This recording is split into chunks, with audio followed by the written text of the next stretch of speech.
Hey guys, welcome back to Edumon tutorials on database management systems. In our today's lecture, we're going to discuss one of the most important topics of database management systems, that is the integrity constraints, and we will also see how to enforce these integrity constraints over the relations. So let's get started. Integrity constraints over relations. As we all know, data plays a very vital role in the database management systems. So we should be storing correct and valid data if we want to get the desired output. It is a fact that, if you don't store the data, correct data, you can't expect the system to give the results you want. So there has to be a mechanism that could help us to prevent the entry of incorrect data into our database. Here I'm saying that we need a mechanism because as we are humans, we tend to make mistakes in the data entry process. So there should be a mechanism that could help us prevent the entry of incorrect information. And thankfully, DBMS provides such a mechanism, and we call that mechanism as integrity constraint. So if we have to define integrity constraint, it can be summed up as it is a condition specified on a database schema and restricts the data that can be stored in an instance of database.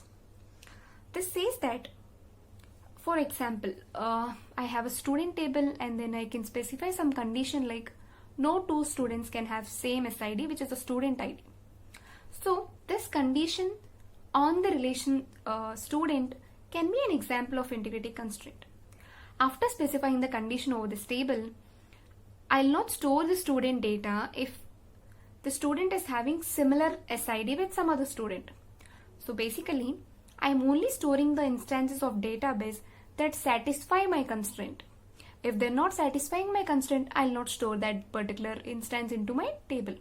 So basically, I'm not constraining the students with similar ID, and I'm only taking the student details into my database who have a unique ID. So this is what a integrity constraint is. Now that we know what integrity constraint exactly is, let's see how to specify it. So a integrity constraint is basically specified by a database administrator. You might be wondering, who is this database administrator?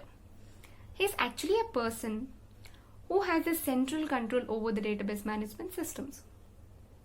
So I've specified he has a central control because he's the one responsible for creating different database schema and in storing the data in them, also managing different operations performed on the database management system. So he is the person who actually specifies the integrity constraints during the database creation.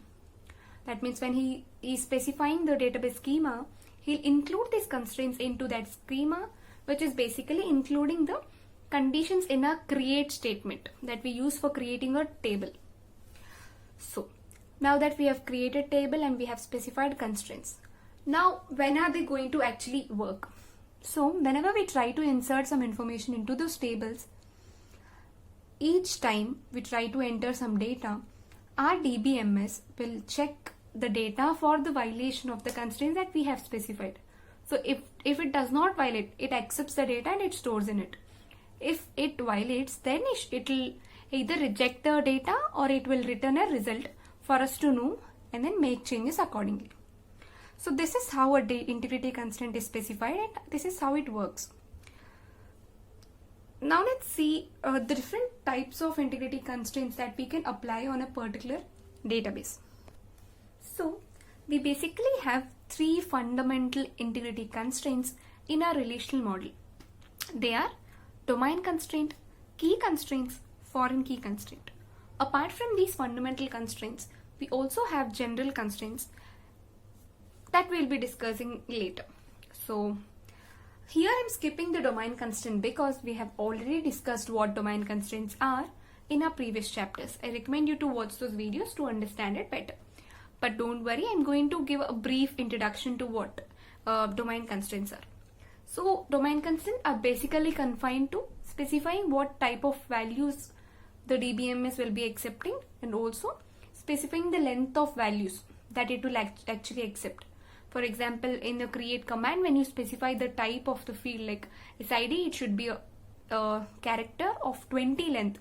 So this can be an example of domain constraint where I'm actually specifying the type of value I require, and also the length it can have.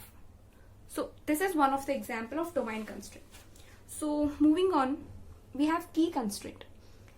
Okay, a key constraint is a statement that a certain minimal subset of fields of a relation is a unique identifier for a tuple. Don't worry with this definition, I'll explain it in brief. So we are basically picking either a field of a table or a collection of fields, and then we are describing these as a unique identifier, which says that with the help of this set of keys, or I mean fields, you can identify any of the tuple uniquely. For example, in a student example, with the help of a field or a collection of fields, I can identify one student uniquely. For example, let us consider I've taken SID, which is a field. With the help of SID, I can identify each student uniquely.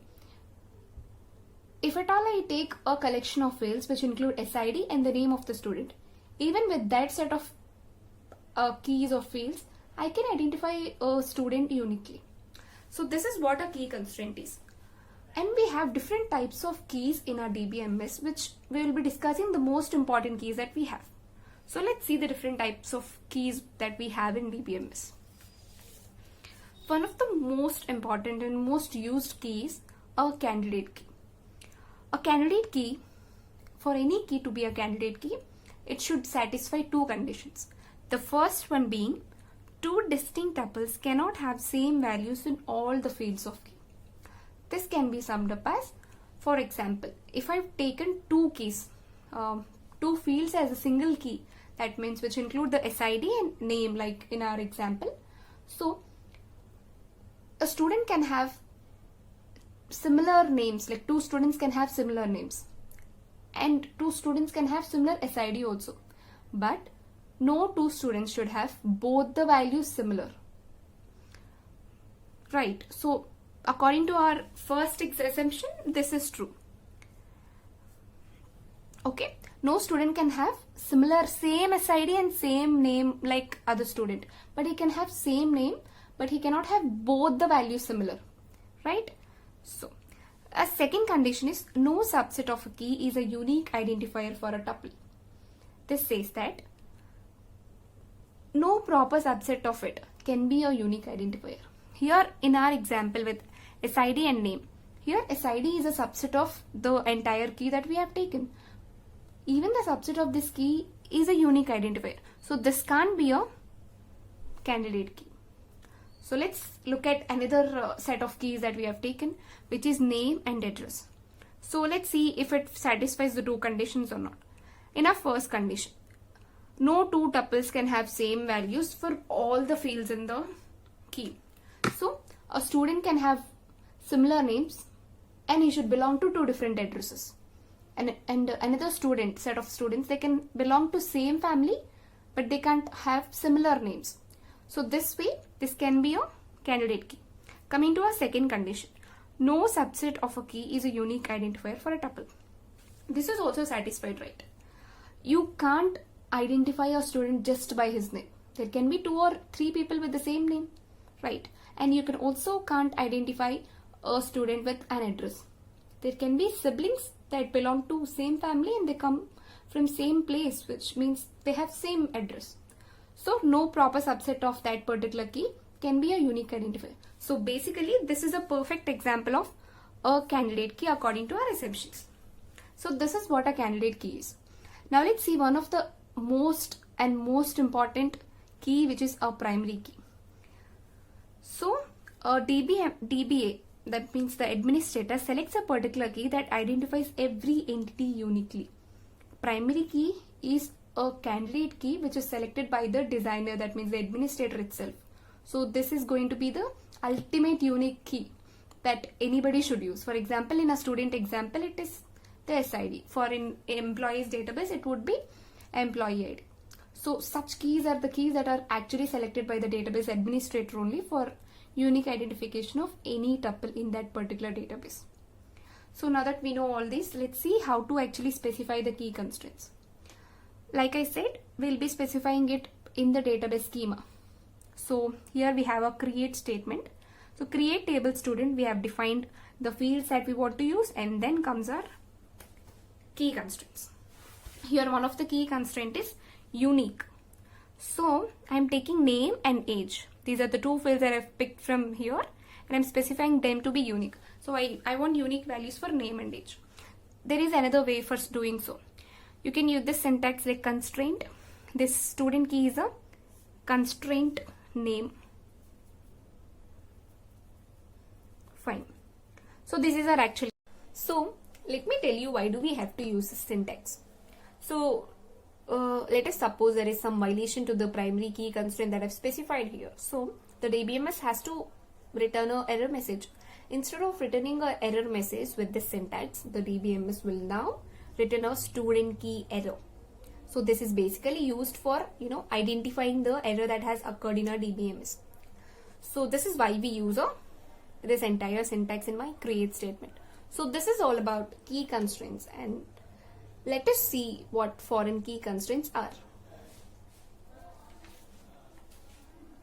Fine. See, sometimes the information that we store in one relation can be linked to the information that stored in another relation. That means, see, there is some common points in both the relations, so they are linked to one another. So in that case, if I try to make changes to one particular relation, I should check and ensure the changes are reflected back to the other table also, because they have something in common and they are connected. If I don't do that, my data will be inconsistent throughout the database. So to keep my data consistent, I should check for any changes made to one relation and then reflect them back to the other relation as well. So how will DBMS manage to all of that? So to do all of these checks and then reflect the changes, DBMS has something called foreign key constraint. So the most common integrity constraint involving two relations is a foreign key constraint. Right. Let us take an example to understand it better. So now we have a student relation and also an enrolled relation. So in this example, I am supposing that only a students that belong to one particular university or college can only enroll into the courses that are provided by some institution. See, this can be related to the Coursera subscription given to students by their respective universities, right? So this is a real-time example that we can relate to. So in this student table, we have a primary key, which is obviously the SID. So then, like I told you, there is some common point between these two tables, and we call that common point, like we have a key here in the enroll table, which is a student ID, and this is common with the SID. So this is a foreign key which is actually referring to a primary key. So if we have to define what foreign key is, it can be something like a field or a collection of field that is actually referring to a primary key in another table, another relation. So a foreign key is a field or a collection of field that is referring to a primary key in another relation. So in our example, in our enroll table, the foreign key is the student ID and the SID is the primary key in the student ID. Here the student ID is actually referring to the SID, which is a primary key in our student table. So it is obvious that the enroll will be our referencing relation and student will be our referenced relation. So this is what a foreign key constraint is. We will have some conditions to deal with. We will be discussing about them when we actually see how to enforce these integrity constraints. Now before that, let us see how to actually specify them in a create statement. So this is how we specify a foreign key constraint in a relation table. See, foreign key and then the foreign key, that means the student ID in the enroll table, it is referencing to the student relation. So this is the syntax that we use for specifying a foreign key constraint in a create statement. So this completes a foreign key constraints. Like I said, we have some conditions to consider and we'll be looking at that in our next few minutes where we'll be seeing how to enforce these integrity constraints with examples. So let's see.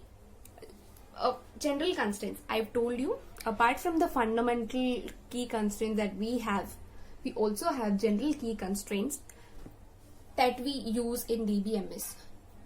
So the general key constraints are generally specified to prevent the data entry errors. That means the range of values that we accept, or the values that we actually accept. So we have certain examples for general key constraints. Let us see. One example could be not null. So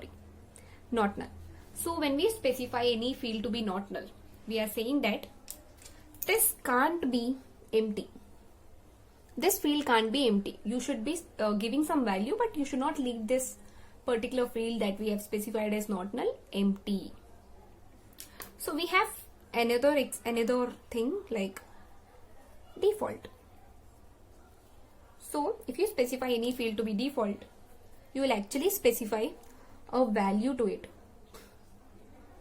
So the syntax would be something like the field name default.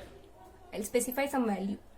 So if you try to insert anything into the field, that is accepted, but if in case you don't insert any value, it will take the default value that you have specified in the syntax. So you have another example, which is check. So this is basically used for specifying a range.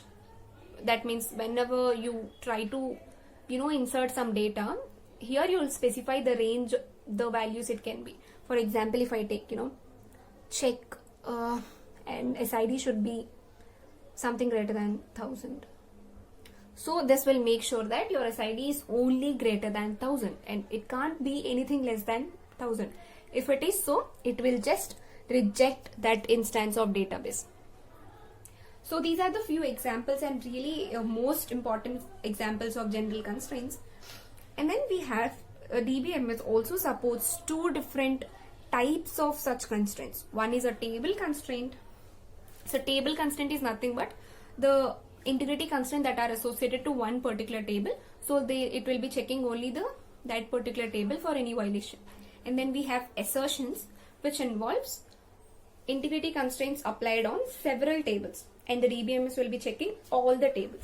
So this is an advanced topic of DBMS.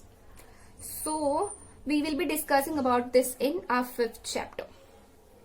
Fine. So this completes our general key constraints and also all the key constraints. Now let's see how to enforce the integrity constraints. Okay.